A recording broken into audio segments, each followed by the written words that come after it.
All right, welcome back, everybody. Thirsty Thursday, number 59. Tonight, we're talking with a return guest, Bassel Ibrahim from Orlando, and from the last time we talked to him to now has done some amazing things. We wanted to try and get him on before FDIC because he was teaching out there. He's completed the Georgia Smoke Diver program. He's run his own 24-hour hot class with his company. And still doing some great stuff when he goes to work in Orlando. So I'm super excited. Unfortunately, I have to jump off early tonight, but Basil made a great point that I'm already here more than I was the last time. So cheers, brothers. It's good to see you guys. Thanks for having me again, guys. Good to Yeah. see you. Thanks for coming back. So um, so with that, let's get right into the 24-hour hot class. We were just talking about that pre-show. Um, let's start with like how the class began and how you guys jumped that up and started to implement it. So really, it all started with a bunch of our instructors, our cadre, trying to.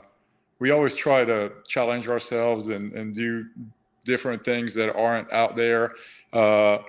So we just said, let's just put on a 24-hour class and see how it goes. Really, that's just how it started. We're sitting at a firehouse.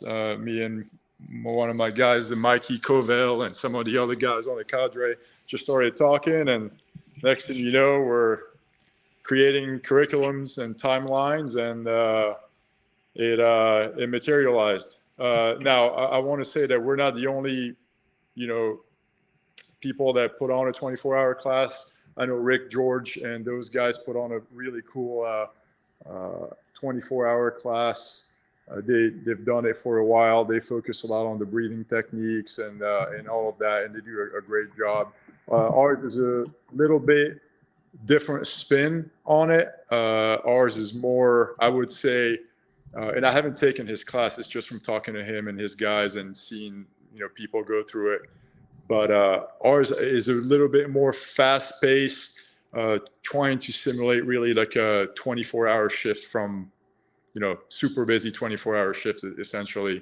And so we just talked about it. And the hardest part, honestly, was to find a host site, a department or a training academy that'd be willing to host it because of all the quote unquote safety, potential safety issues that could, come from it. But we found a really good training center, Leesburg Fire Department down here in Central Florida. The dirt chief is very proactive in training, and they let us run it. And honestly, it was phenomenal. The feedback was great. We put ourselves, like I was telling you guys, we put ourselves through the program before actually finalizing the timeline and the curriculum, just to see how it would feel and all. And if you guys know how we are, we didn't take it easy on ourselves. But it was good experience on our end, good feedback from the students. We're going to tweak some things for the next one, as we should. This was a pilot class. A lot of lessons learned on our end, instructor-wise, and we're going to make it better. We're going to run it twice a year, potentially 3 times a year. But right now, we're going to run it twice a year. Gotcha. That I know you had mentioned again in pre-show that you guys, the class was 24 hours, but your instructors were there probably 12 hours before. Hopefully Correct. they gave you a little leeway on cleanup that you guys were able to go home, get some sleep, and then come back.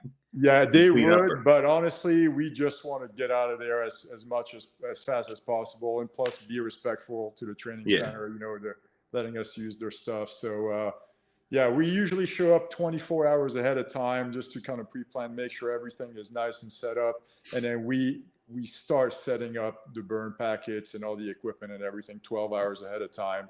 And so during that 24-hour period, the students are probably, I would say, awake for 22 or 24 hours.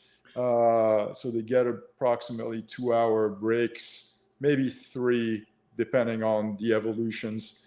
But we don't get that, you know, on the instructor part, which is fine. That's what we're here for, you know. But we didn't realize, honestly, the amount of work that it would take on our end, the instructors' end, especially because everything they do, the students we do, they're in gear, we're in gear.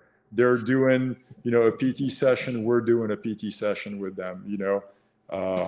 So we, it was good. It was good. It was a good class. And since the first class was completed, we've received so many different requests from training centers. Hey, come over and host it. We'll host it. We'll host it.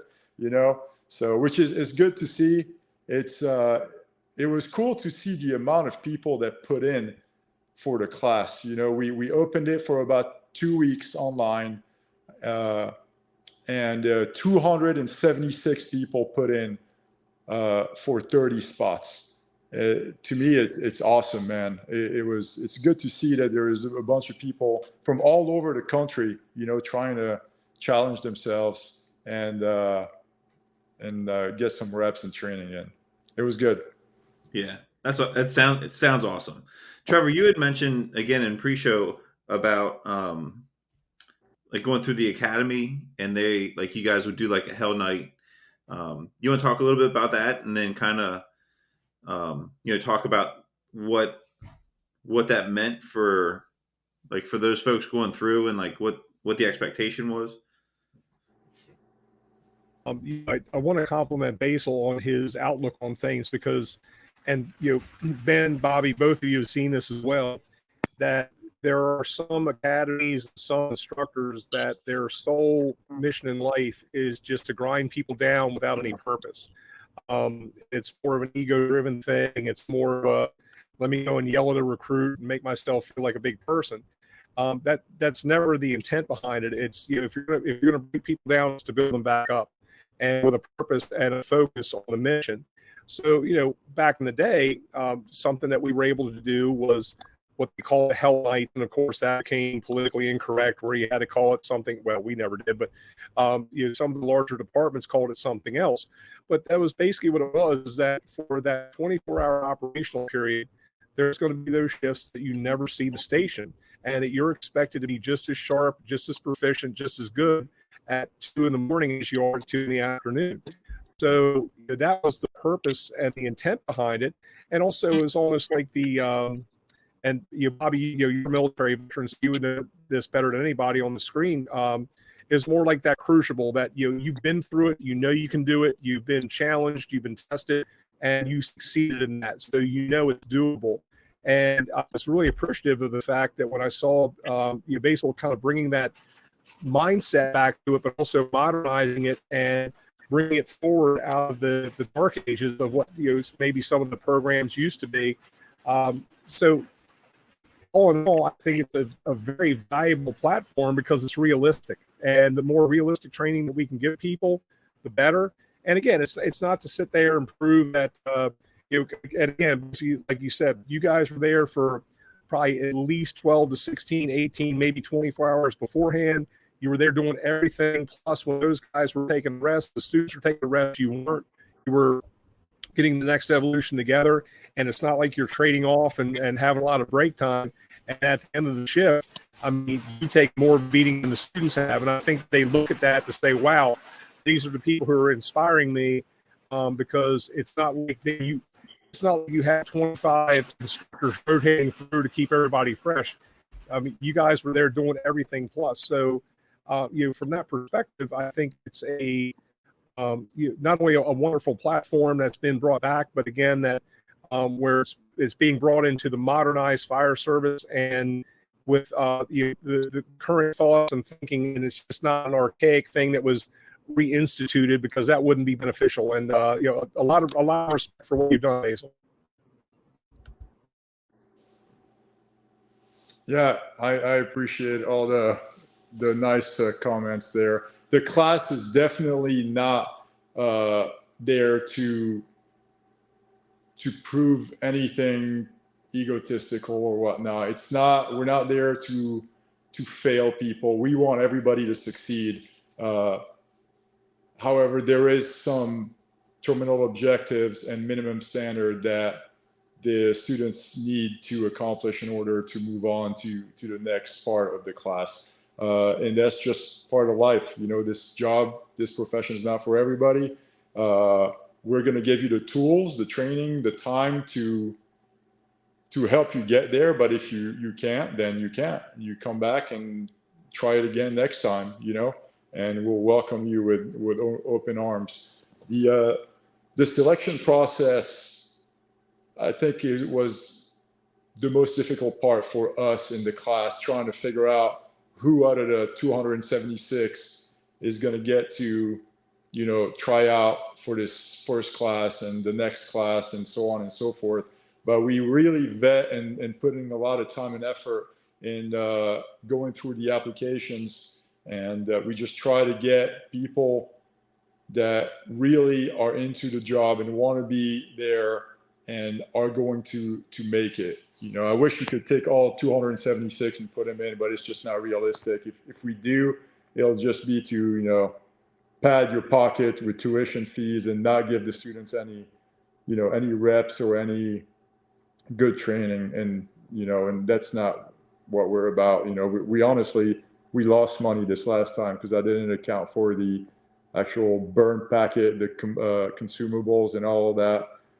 Usually our classes do not have live fire in them because I use live victims for every part of, you know, anything that has victim removals, truck work, search, VES, RIT, it's all live victims. I don't want to create any training scars.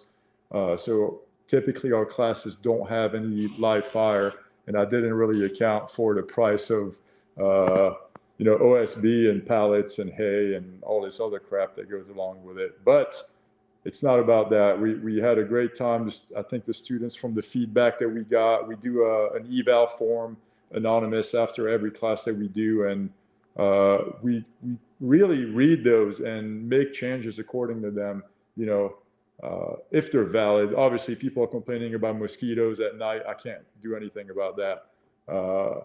But, you know, there was a lot of really good feedback from students that have been in the fire service for a long time, other instructors, and it's all this feedback is valuable and it will be applied to make the class better for the future. You know, I think as instructors, not only we have to put our feet in the students' shoes, but we really have to value their opinion and the feedback for the classes. It's the only way to get better and grow. If you're so set in your ways and you got a blinders on and your way is the only way, then nobody's winning except your ego. So. Yeah, and basically we talked about this a little bit pre-show also, but I think from the standpoint that you guys have taken is that you're trying to help these students develop their own personal evaluation of their own capabilities and limitations before you even get into saying, hey, you're part of an engine company, truck company, heavy rescue, whatever the case is. And that's a little bit of a tough pill to swallow because, look, we're all driven people. We all want to have that performance and respect of our peers on the drill ground, let alone the fire ground. So what are some of the things that you guys were doing to, and I know you've already talked about a little bit, how did you work to try to individualize some of the training with that large of a group of people, but also to help them develop a perspective on those individual capabilities and limitations?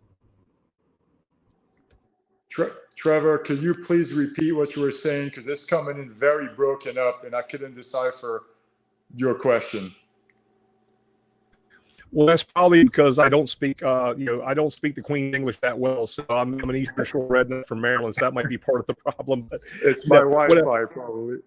No, but what I was saying is, you guys took a lot of time to really help people try to develop their own individual assessment of their capabilities and limitations before they even become part of that working operational group on an engine, a truck, a heavy rescue, whatever.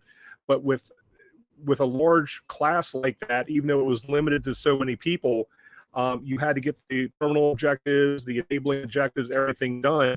What were some of the things that you do to try to help the individual student get that assessment of their capabilities and limitations to be able to grow from that point? Okay.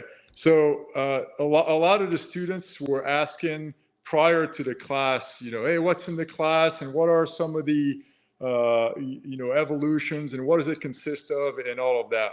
So we wanted to kind of keep a little bit of an unknown factor because I think that's important because our job is exactly that, is the unknown, but know the categories. So the class, we told the students before they got accepted in the program, anybody that asked that they would have truck company work, aerial work, RIT operations, and survival. No engine work because honestly, I'm not an engine guy. I stay in my lane. I can't pretend that I'm good at that or anything like that. And none of my cadre is really good at the engine stuff. So we told them this is the realm of the class, all truck company aspects, search, VES, aerial work, and so on and so forth. Then if you get selected in the class, you get an email with a lot more detail as far as, your nutrition, your hydration, how important all those things are. Bring everything that you carry normally on your gear and your at the firehouse, everything that you have on your body at work, you are allowed and able to use in our class. I want you to train like you fight. If you use a certain type of tools at work, I want you to use it in that class.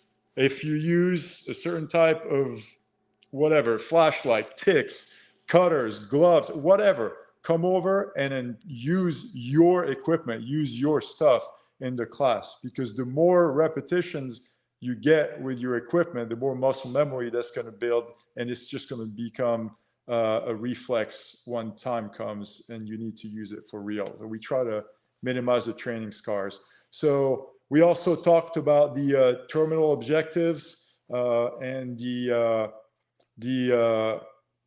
ways that you would be pulled out of the program, for safety issues, safety measures.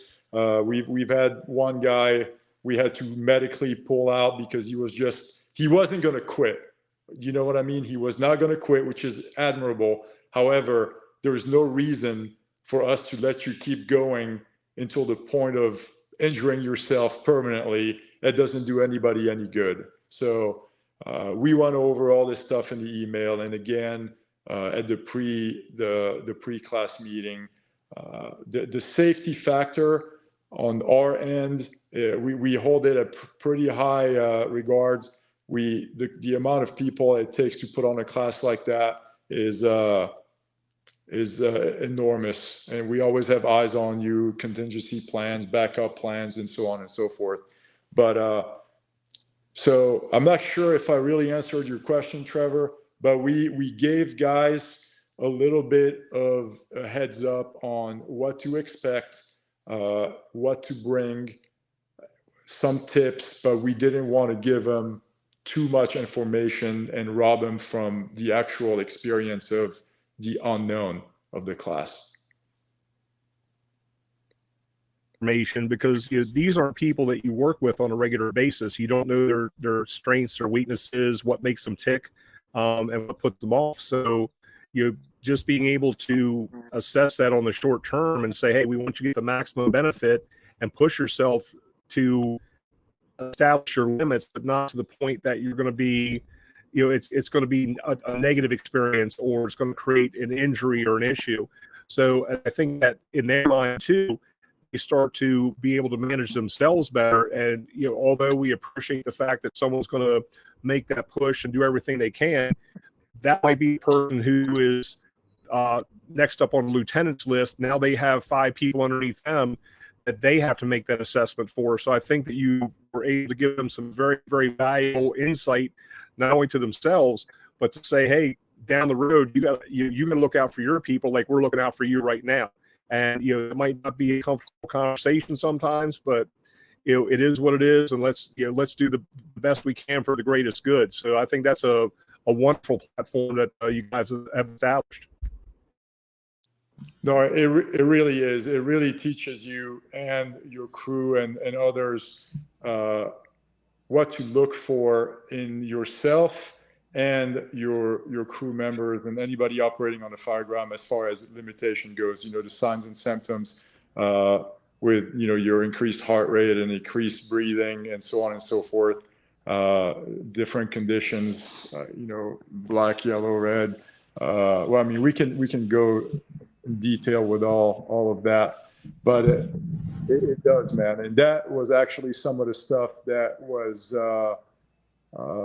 when I asked the students, what did they like the most about the class on the eval form, every single one of them said, they found their limit. I found my limit. I know where my limit is, and those type of things. And that's what I'd like to see. You want to find your limit in a training environment, not on the real fireground. And most of the time when we select the candidates and when we put them together in companies to operate in the class, we put them together geographically and if they come in with the same department, you're working with guys from your department.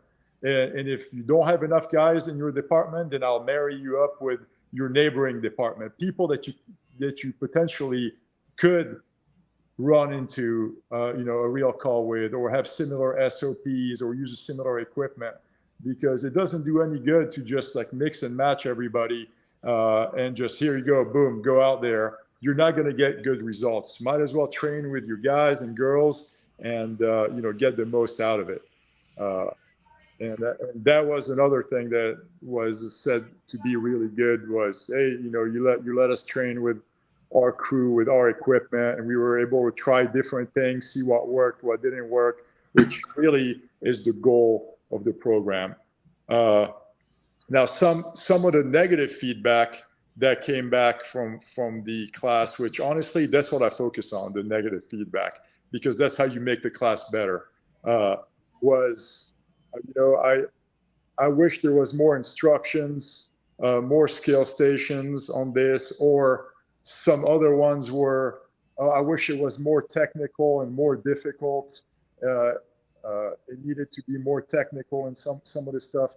We don't have time in 24 hours to teach you all the skills in truck work, aerial, VES, RIT, survival. You do not. This class is not meant to be a class where we teach you everything. It's almost like an assessment of your basic knowledge of all those disciplines, combined with added stress and sleep deprivation, essentially. That's the premise of the class. Now, there is skill stations. There are skill stations. It's not like you're just going to show up and we're going to do evolutions after evolutions. There are skill stations, but it's not going to be super detailed and focused and technical. Because truthfully, at the end of the day, man, basics always win.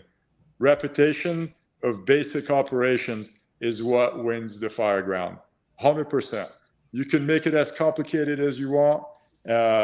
Sure, certain scenarios, call for technical rescues with, shoring and, airbags and all this stuff. Yes, it happens, but that's not what this class is about. We can't do that. You can't have 30 guys from different part of the country come in, and I'll give you a scenario where you have to use airbags and, torches to free people and, technical stuff. We don't have the time. So that was difficult. And I think I'll do a better job at explaining it ahead of time, maybe at the pre-class meeting with the students. Hey guys, this is not going to be a extremely technical class, and we're not going to be teaching you things that you don't know. You should already know everything that we're going to go over. Maybe we are going to refresh some memory or show you a couple different ways of doing it. But at the end of the day, this is a platform that we are offering for you to come over with your crew and your equipment to try things and see how you can perform. And we will critique it. that doesn't mean that we're better than you. We're just going to give you our opinions based on what we, saw right then and there, and you take it or you leave it.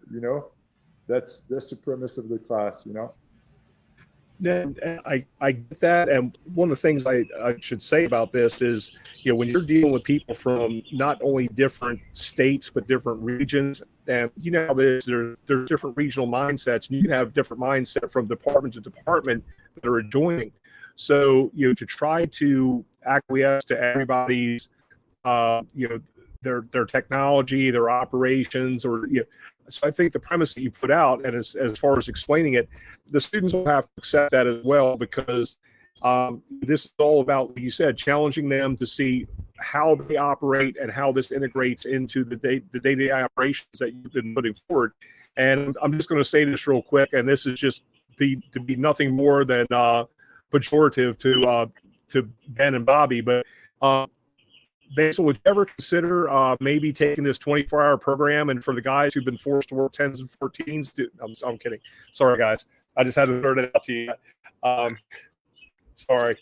Anyway, no, I do think that it's, again, once it's explained to the students, and you're not going to make all of them happy, because some of them, they really want to get that technical mindset for engine company, truck company. It varies so much that I think that you've kind of elevated this to a plane that they have to accept that this is an opportunity for them to assess themselves with some input from you all, to take back to their own operations versus trying to improve their basic operations, because they should already be at that level, like you said. Yeah. And I would say like the title of the class is One Bad Tour, right? So when you go to work, like when I go to work tomorrow, like I'm not expecting to have a very technical training while I'm at work, like where we're going over in-depth stuff. We're taking a lot of time to do something. Like everything that everything that I have in my mind as far as what we're going to do in training is something that we already know. We're just refining. If we go train with Bobby, hey, this is how Bobby's going to force a door. All right, well, that's like, I force doors that way. I force doors this way. Bobby does it a little different, so I'm picking that up as I go. But throughout the tour, like I'm not getting out my gas meters, and we're not like going through the whole process of figuring out what some ethyl methyl bad shit is. Like that kind of stuff is more for those technical classes. Like this class is like, hey, welcome to work. Get your shit on. Let's go get it done. And I think one of the things that you guys have kind of talked about the entire time is, the egos of the instructors, the egos of the students. Like it's not about that. The class, and this is all like just kind of summarizing and putting it all together. It's all about, learning your limits. Where am I in this game of everybody here? Where am I? Like, am I doing what I think I can do? Can I do more? We started sending a lot of people to FDTN, and Bobby, you can comment about this, is that you get out there and you get doing your burns and you get going through the classes and you're like, holy shit, this is hot. Like, this is hot. Well, it's day one. You haven't seen hot yet, So, I think it's more about learning your limitations and then getting that feedback from the instructors. And again, it's simply feedback. It's like, hey, this is like the way you did it works.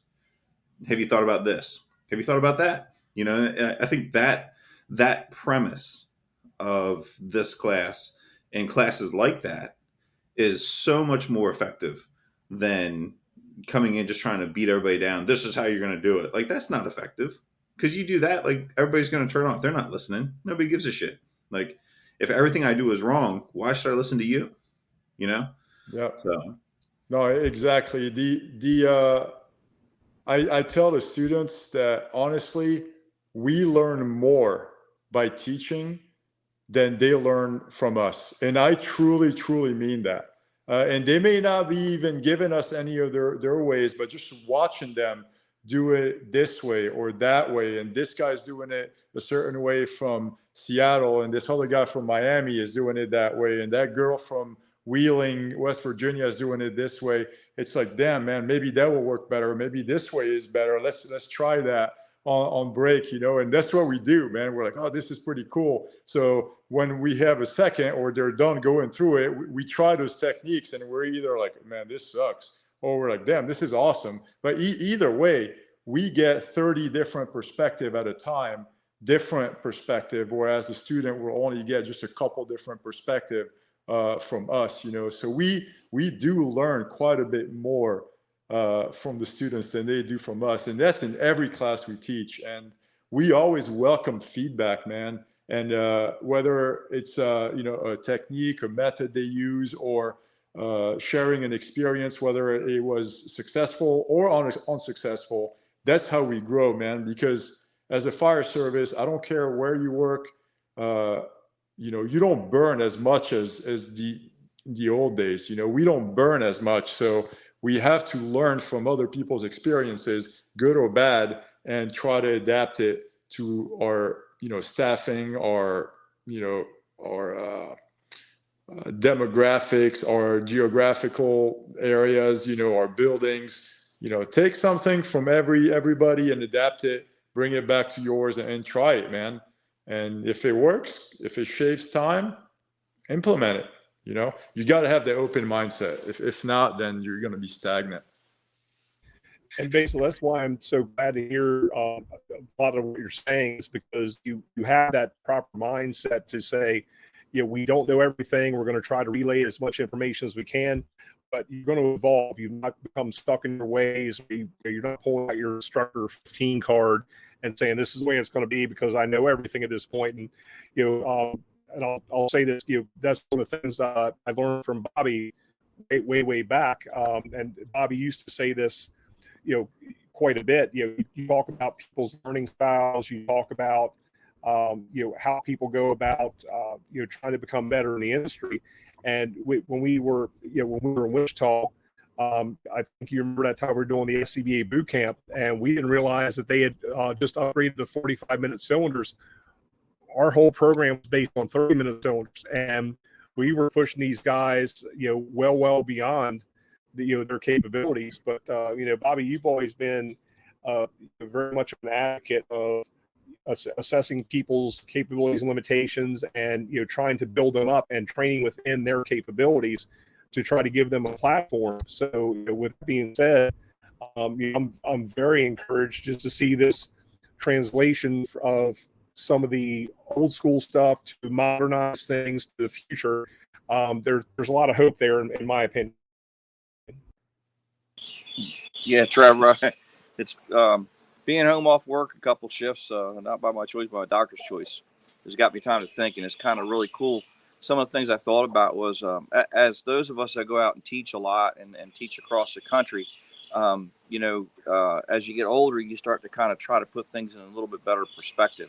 So when I look at like Bassel's class, you first look at the individual. So most of the people that we'll see at your FDTNs or your FDICs or any of these other, I guess you call them rogue classes for the fire service sake, are individually looking to be a better firefighter, and those are those guys that are working out on a regular basis just so they can pull the 250-pound person 50 feet out are doing that for individual improvement, or we could call it excellence.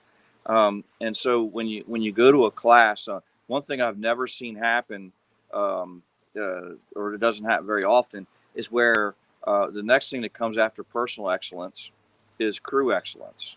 So whatever crew you're working on, but we never take a whole engine crew and send them to FDTN together.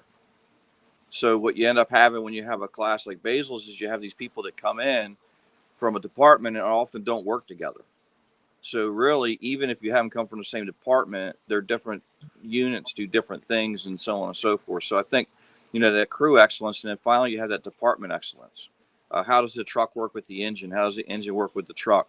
Does the truck not be so specifically independent that they don't realize they got 4 floors of hose to hump and give them a hand humping the hose to protect them, or what, as it kind of goes through that.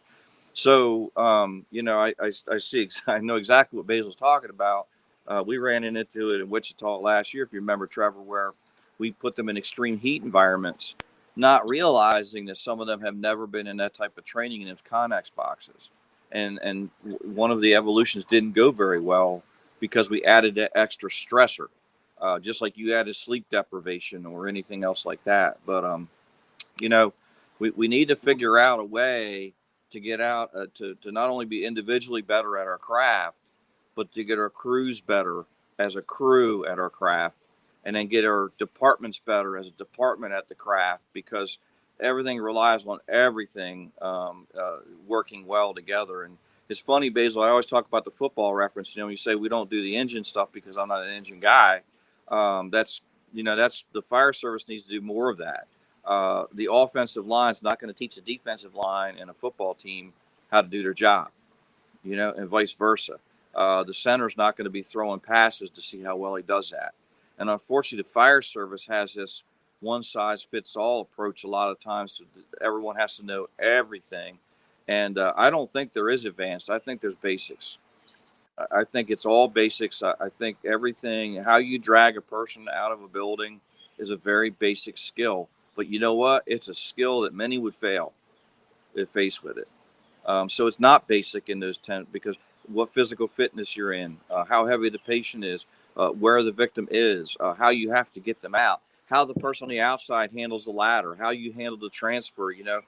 They're all individually simple things, but put together, they're like an orchestra.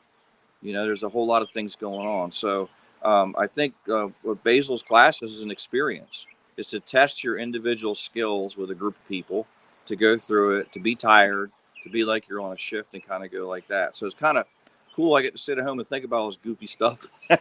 But these classes are fantastic to get people out and stuff. Even Delaware, many, many years ago, they got rid of it. I don't know why, but many, many years ago, we had you might remember it, Trevor. Did you ever go to Fire 3 up in Delaware? You ever do that? But anyways, it was, you sat inside of the Fire Academy building, and they dispatch you on calls. And they had everything, because we're a smaller volunteer fire department in the state of Delaware. So they would send you out to an accident, and you come back, and then they send you out to a house fire, and then you come back, and then they send you out to a high-rise fire, and then a basement fire, whatever. And that was that's a cool way to look at it, because all those skills are basic, but there's a lot of them in the toolbox. And I appreciate you guys doing these specialty classes. Yes, FDTN was fantastic for experiences and heat, but the same exact thing. They're not going to sit there and teach you how to get through a wall. They're not going to teach you how to harness or package somebody when they're below grade rescues. They're putting you in those conditions, and the hope is that you're at home practicing these things, because you know what? I'm sure that a lot of the passion that goes on in the Orlando Fire Department has to do with a tragedy that happened many years ago, where they lost a couple guys in the training evolution. And I'm sure that's part of that passion. Why can't we share that same passion without losing guys and girls? And that's all part of this whole thing, is that, there's a lot of passion, I think, in the Orlando area, because there's something really bad happened, and it was super simple stuff that didn't go right. And people didn't make it out of there. And that's, so the experiences are different. So you learn your individual skills, you go to classes like that and FDTN, then you learn the environment that you're going to work in, no visibility, working with your hot oven mitts, heat, those types of things. And then you learn, hopefully the final thing you learn how to work as a crew, to kind of do things, so Bassel's better at packaging a person below grade. So he's going to jump down in the hole. I'm a little bit stronger and pull him out of the hole. That's that crew part of that thing that doesn't necessarily happen, because we don't keep our crews together. We send them to training. So there's lots of steps to take, I think, for us to be a better fire service. But these experiences are a new thing in the fire service. FDTN's relatively new. I think, Trevor, you and I went out there when it was brand new. Remember that? When he just started off.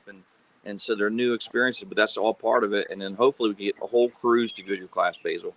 Get a whole truck crew to go to your class, where the driver, those guys work together every day, and things like that. And then you can imagine how much quicker they pick up the stuff if you had it that way, versus having new people. So tell us a little bit about how do you work the crews in your class? How do you determine who works with who, and how do you do that with your class? So actually, we had one crew, a truck company crew of 4 from Winter Park Fire Department. They signed up for the class, Lieutenant and all his guys. they came over, and obviously I kept them in the company operating together the entire time. And you can definitely tell that they performed more fluidly. I'm not going to say better, which they did, but they were more fluid. There was less talking, less movement, less agitation, more to the point. And they were able to effect the rescues and get the job done much faster because they work together. They know what each other's going to do. They train together. But it is difficult, like you said, for classes like that to have whole companies or whole departments. I actually just had a guy from California message me yesterday about wanting to send 25 guys from his department to the program, like all in one. And I'm like, wow, man, that's awesome. But if not, if they're selected, the candidates are selected, if there is 2 guys from one department, if you have more than one person from your department, then I'm going to put you together. And then if not, then you'll be piecemeal geographically with other team members from agencies, maybe neighboring your agency, or somebody that has the same amount of staffing or uses kind of the same equipment. That takes a lot of work on our end of trying to figure out that part, honestly, especially for the scenarios. We try to make those as realistic as possible, with a whole command structure, dispatch structure. The students communicate with radios, with each other, with dispatch. It takes a lot of work on our end for that. So sometimes it works. We're able to marry up teams, team members that work together or neighboring departments. Sometimes you just got 4 guys from the entire 4 corners of the country, and they just have to pre-plan it right before the evolution, and they get it done, but you can definitely tell which crews have been working together or worked together prior to the class. An interesting concept that the Orlando Fire Department, we tried at one point, and we ended up having to stop just due to sheer call volume and everything, is our department trainings, monthly training drills, they would send an entire district together to the training. So instead of piecemealing one unit from District 1, one unit from District 2, District 3, and all, to have one alarm at the training grounds so that we can keep, responding to the calls and all, they would send the entire district. For instance, District 1, the entire companies operating in District 1 will go to training together.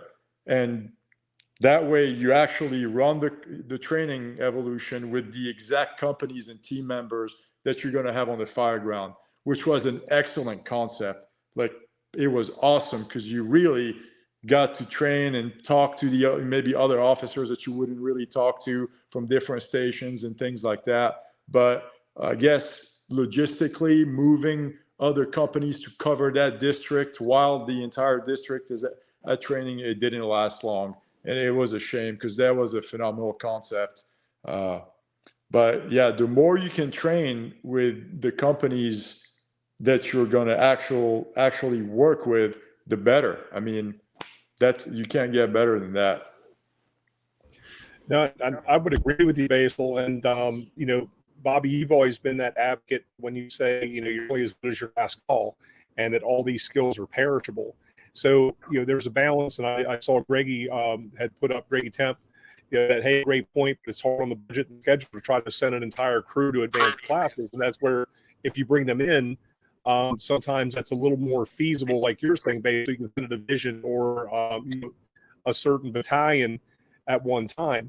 And at the same time, if we look at some of the the LODs that we've had over a period of time, there's been a significant amount of them where somebody who's not normally on that shift or not normally their detail work overtime across town. Absolutely. And that's the scary part. I mean, we're all constrained by by time, budgets, CEAs, everything in the world.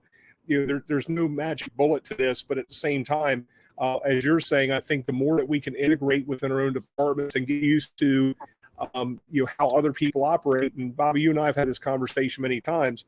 We try to be as cohesive as we can. Different companies have a certain way of doing things. And, I have in my department, I have 4 shifts. I don't want 4 separate fire departments. I want some cohesiveness, but also have to be realistic to say, you know what, there's going to be a management style difference, a deployment style and aggressiveness that's going to be different between A, B, C, and D shift, or on this engine or this piece of apparatus. That's kind of where we live. So, we've got to find that balance. And I think that what you're doing is really trying to have people do that self-assessment so they can be a better part of that team process and then grow from there. So, as a grassroots effort, I think that what's being done with this 24-hour class is going to make better, more competent firefighters no matter what they're assigned to. And then they have the foresight to say, hey, I'm going to understand my own deficits in training. I see where I need to improve. And then once they start stepping up to that company level officer or line officer or chief officer, they might have a different perspective on training, and hold that a little closer to the vest, and hold that a little more dear as far as what they prioritize. Yeah, I agree. I really think that if you look at the success of a department operationally, the foundation is training. The foundation of the success is based on the type of training that you give your agency, and we are lacking in quality training in the fire service right now. And I'm not saying that we're doing quality training, but I'm saying nationally speaking, we're a fire service that loves the pencil whip, check the box training. That's what, oh yeah, we completed our monthly thing, pencil whip, we'll go do this online training real quick and move on to the next thing. And this is just building a false sense of security. And, we're going to end up paying with somebody getting hurt or, on a fire ground, man. Something that really, really irritates me, and I know the intent of it is good, but I don't know if you guys have it where you're from, but you heard of Safety Stand Down Week? Okay, so where they're like, don't do any training this entire week. It's safety stand down, review material online on this topic and that topic, and you're not allowed to go do physical training like practice. I never can understand that concept. To me, it's completely backwards. What you're telling people to be safer by not doing anything and just reviewing something online, where we can do that stuff every day, and we should be doing that stuff every day. You show up to work, you're training on something. With my guys on my crew, we burn a bottle every single day in gear, doing something, whether it's literally just climbing stairs or doing a functional drill, doing something. And on top of, we always review, videos and NIOSH and, watch YouTube stuff. We're always doing something. So what is this safety stand down week thing? I never understood it. And maybe there's something that I don't understand about it that somebody can enlighten me, but I think that's completely backwards. Well, Bassel, may I ask you a quick question, a rhetorical question? Please, sir.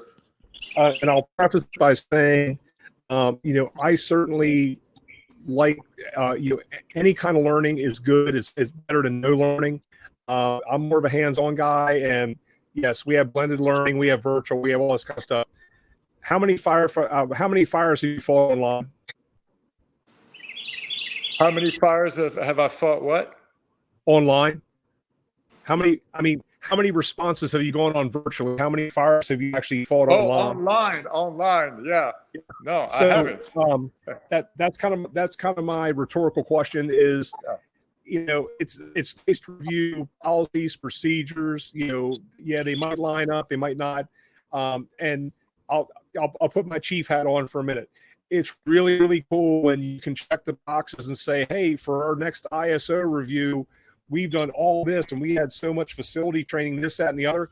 But if your guys can't pull a hand line, your guys and gals can't get that first line service in a reasonable manner, if they can't vent a window, if they can't do a VES, if they can't start an IV, I don't care what their main mission and function is. If they can't perform the basic skills to a credible level, then all that other crap is superfluous. It's just it looks good on a budget sheet and a commission report at the end of the month. That's about as far as it goes. I think you're absolutely on it, Basil. I don't think you're wrong. I think they are. You have to remember where it comes from. We're a country where we say we believe in 2 in, 2 out. We staff with 3, which is a mathematical impossibility. You know what I mean? We do these things. We never want to talk about specifics because we always got to honor those that passed before us. But all those guys that teach out here, we see a guy go through the floor and we read the reports and we know right away that one thing that department never trained on was if someone fell through the floor. I mean, you could tell right away. And the thing is, why do we have to do that training after the guy falls through the floor or the girl falls through the floor and passes away? Those are the things where when you're doing your basics, you're getting that kind of stuff out of the way. If they want to attack safety, and I'm all about safety, the United States of America has 450,000 working fires a year. We kill about 10 guys and girls in these fires. 50% of our line of duty deaths are from health-related problems, and Europe is less than 10, and they have physical fitness standards. So if all the chiefs and all the departments out here really want to have a safety stand down, make your guys and girls go to the gym. Otherwise, you're giving up half of your line of duty deaths, and you're messing with these 10 of people trying to actually help the community get inside these places and kind of do their thing. If they would just enforce people wearing seatbelts, not rolling tankers over, we'd save 10 more lives a year, or 10 to 20, So there's plenty of places where they can actually make a heavy dent in the safety of our fire service. But interior firefighting is not a large number anyway. Out of 450,000 fires, we kill 2,000 to 3,000 civilians, and we kill about 10 firefighters.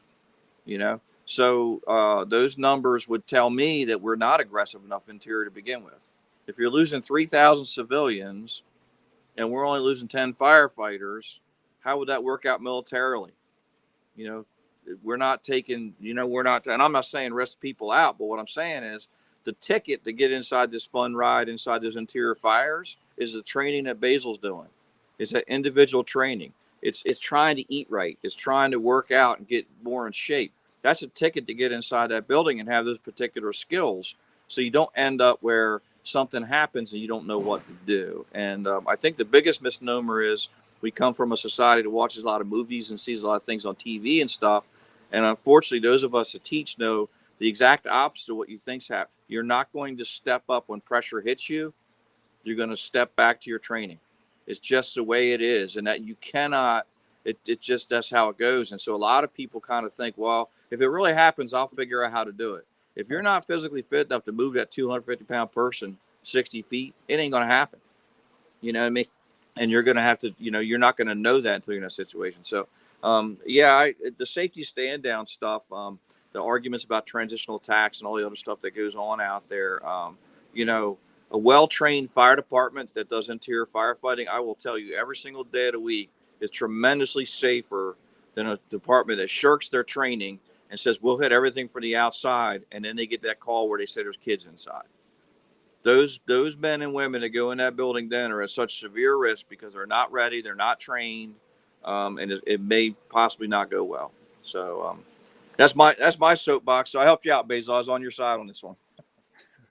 I appreciate it. No, I agree with everything you said. It's just going to be, in my opinion, at least from my standpoint here, it's going to be very hard to righten the ship, man, with the way it's going. I don't think we're treading in the right direction. I hate to be negative, I guess, but I don't see it. I don't see it at all. But that's out of my control. Only thing I can control is my company, my firehouse, and then the guys and girls at those conferences that whether I take classes with or the students that come through our classes. So I'm going to focus on that, because anything else, then I start losing my hair, and for no reason, but yeah, there you go. Yeah, no, I think there's still a lot of really good firemen, men and women in our country, man, that love the job, that are good at it, that are hungry, and they're out there. They're at all these conferences, man. And the sad part is we have all of us out there speaking and teaching and training with them, but the message, they already know the message. They already know, because they're there. The people that need to hear this stuff are not there. They're back at the firehouse, or just considering this job a job and not a career, not something, it's just a job. They go in, they clock out, go home, so that's that, man. Basil, if you don't mind, let me share something with you, and let me disagree with you respectfully real quick. I used to say the exact same thing when I would teach classes. I'm like, man, the people who really need to be here aren't here.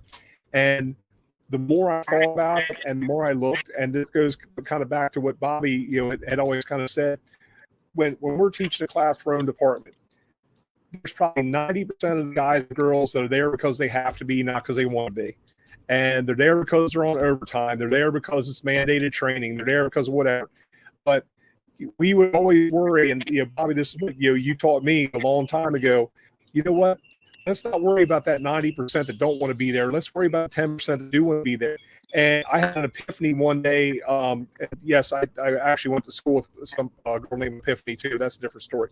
But I had this epiphany when I was at FDIC one year, and I got ready to say that same thing. It's like, hey, the people really need to be here aren't here. I'm like, you know what? The people that need to be here are here, because these are the ones who care about the industry. These are the ones who are going to take this information home. The other shitbags who are sitting there at the kitchen table complaining for the first 2 hours of the morning instead of checking apparatus and making the department better, they're not going to get this anyway.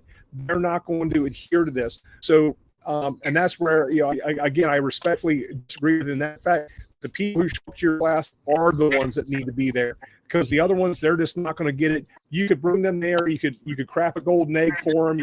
You cook them breakfast. You can do all the other stuff, and they're not going to care at the end of the day. So, the people who are showing up to these classes are the ones, that 10% that Bob kind of had me refocus on, is to say, you know what?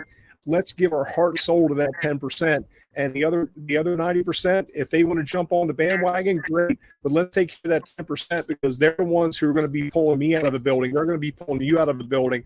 They're the ones who, and again, Bobby, to quote you, they're the ones who are going to be going down that hallway to take care of that 4-year-old kid in the Spider-Man pajamas. They're going to make that push to make sure that kid gets out of that building. So, I agree with what you say, but I've had to refocus my mindset on that as well, is to say, the people who are actually putting in the sweat equity on this, they're the ones we need to be serving. They're the ones who are going to take this into the future. That's that firefighter who's going to be inspiring the next generation, that other 10% of the next generation. So, Bobby, you're a numbers guy. I suck at math, but I do appreciate you giving me a much different perspective on things. Yeah. No, I actually, it's a very good way of looking at it, and I think we're saying the same thing, just in a different way. So you're not disagreeing with what I'm saying. We're saying the exact same thing, just a little differently. We're not giving 100% to the people that are there. We're, to the contrary, we're giving 120% to them. Just wishfully, I wish that the other shitbags, quote unquote, were here to get some of that stuff that those 10%ers are getting and experiencing. That's for the same mindset that I stopped caring about anything that's out of my bubble, because I have no control over that. So I give 100% to my guys, my crew, my firehouse, and the people that we teach with and train with. But we're saying the same thing, man. But I like the way you look at it and then you say it. But that's true. That's true. No, and absolutely, we're 110% on the same page. It's just, I'll put it this way, and I'll just kind of leave this as a shout out to Bobby. If you see something one way, I see it as another. Bobby's going to see it that way that neither one of us consider, but brings it all together. And you're 110% correct. We're there to do the greatest amount for the greatest good, but we also realize where our energy is going to have the most impact and where we shouldn't focus some of that energy as much, just because it's not going to have the impact. But we can still, maybe even if we call one or two people out of that environment into the more positive, forward thinking fire service, then it's a great day. So absolutely, and definitely appreciate the mindset and what people like yourself and your class, and people like Bobby and Ben have been doing to try to for the fire service. And gentlemen, we're about at the 1 hour mark, so we'll go around the horn and kind of do a little wrap up real quick. And Bassel, I definitely want to give you the last word. So Bobby, we'll start with you, and then we'll go up to Bassel, and we'll end the show. Awesome. It's great having you on, Bassel. Yes, we are like thinkers, and we're like frustrated thinkers at some of the things that we think about. So I just want to finish on kind of a positive note. Every fire department that we've ever gone and taught at, there's always been an excellent firefighter there. You know what I mean? Everywhere we've gone, every fire department has an outstanding firefighter, 2 outstanding firefighters, 3 out. I've never been to one where I said, man, there's just nobody here that could step up to the moment. I think a lot of the multiple unit responses are because we're just putting enough people there, so those people like Bassel will step up and take care of business. You know what I mean? A lot of guys are just hitting the canteen and all that. But that's the one thing. And the second thing is, I really got to give a shout out to Ray McCormick and Dennis Laguerre and those guys pushed back really, really, really hard at the UL for that that transitional attack thing, and every single stick of science has come back to interior firefighting is the most effective way to protect lives inside those buildings on fire. If that fire's inside that building, that's where we need to be if we're going to impact lives, including our own, on those fires. So the science is now supporting interior firefighting, which to me is the golden key to where we can start having a fire service taking this very serious about, we're going to actually put people inside this building on fire. Why don't we try to make it more safer and make them better at what they're doing? So I figured I wanted to give kind of some of the things that have been happening recently in the fire service that are a positive movement. And I think just all the talk shows going on, not this one, but you listen to all these talk shows, and this word is getting out, little by little by little, piece by piece by piece, and getting out. And if you're a chief or administrative officer in a fire department somewhere and you guys are watching this, you're the ones that really got to change that culture. We can't have organizational excellence by the wonderful instructors at FDTN or what Bassel's doing or anything else. We really need to buy in from the very, very top. Teach your people well, and they'll take care of your problem for you and not get hung unnecessarily. So try to give a positive spin on everything, because I share your same frustrations. They still exist, and they're still there, Bassel. But I just want to, there's a couple good things going on in the fire service. And Bobby, appreciate that, brother. And I'll say this, that I don't live in the same community where I work, and I used to, when I was in Ocean City, I lived and worked in the same city, which is its own dynamic. But I know that 1 1/8 mile that way is my local fire station. I have no idea who's on duty there tonight. I have no idea who's on the engine, who's on the truck, who's on the paramedic unit. But if there's one Bassel, if there's one Bobby, if there's one Ben, if there's one Ray McCormick, if there's one of those people on that crew, guess what? I'm going to sleep well tonight. And it doesn't have to be a whole crew of you guys. That's what we hope to get. But to me, I just hope that not only you guys, but also other people realize those circles of influence. And like you said, Bassel, it might be your own firehouse, it might be your own company, your own piece of apparatus, your own rig, but that influence is huge. And if you can bring one more person into that fold, because you guys are the ones who are going to make the difference. Again, Bobby, to your point that the 4-year-old kid in the flannel pajamas or Spider-Man pajamas at the end of that hallway, It just takes one of you guys to make that push. We want to make sure that the whole company is making that push, and that's the influence that you guys and are really inspiring in the fire service. So, Basil, to that end, I want to give you the last word, and then we'll go ahead and wrap up and get you out of here, brother. Guys, thank you very much for having me once again. I love talking shop with you guys, man. It's always organic conversation and great information. I just wanted to say that just giving advice to everybody, specifically instructors, challenge yourselves and go be a student. Instructors out there, take 1 or 2 classes a year where you're not even involved at all in the teaching, something you haven't done, even if it's a class that your buddies teach, go be a student. I think it will reignite some fire and also show some deficiencies that you could work on. We do it at least once a year. We go and we take a class where we're complete students. We try to do it in a different part of the country just for something new. And it honestly is absolutely awesome. So keep challenging yourselves, take classes, and train hard and have fun. Have fun. This job is awesome. All right, bros, with that, we'll go ahead and wrap up our Thirsty Thursday number 59 with Basil. Brothers, stay safe and train as if your life depends on it, because we know it does. So cheers. Take care, everyone. Have a good night.